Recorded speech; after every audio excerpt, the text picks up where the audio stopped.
পৃথিবীতে সিগারেটটা এমন একটা খাবার, এই একটা খাবারই শুধু টয়লেটে বসে খাওয়া যায়।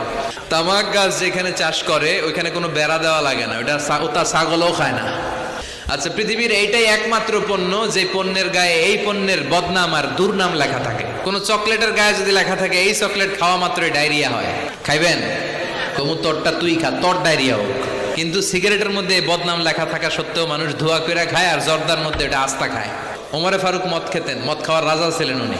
সাইয়েদনা আলী রাদিয়াল্লাহু তাআলা আনহু মদ খেতেন, সব সাহাবারা মদ খেতেন, কারণ তখন এটা জায়েজ ছিল, নিষেধাজ্ঞা আসে নাই। এরপর একবার সাইয়েদনা আলী রাদিয়াল্লাহু তাআলা আনহু মদ খেয়ে নামাজে দাঁড়াইছে, আর এরকম মাতলামি করতেছে। লা আ'বুদু মা তা'বুদুনের জায়গায় মাতলামের ছোটা কি পড়ে? আ'বুদু মা তা'বুদুন। তখন আয়াত নাজিল হলো, লা তাকরাবুস সালাতা ওয়া আনতুম সুকারা। মদ খাইও, তবে মদ খাইয়া নামাজে দাঁড়ায়ও। এরপর চিরকালের জন্য মদ জুয়া আল্লাহ হারাম করে দিলেন। আল্লাহ একবারে হারাম করলে ভয়ঙ্কর অবস্থা হতো, আল্লাহ ধীরে ধীরে হারাম করলেন। তো যারা এই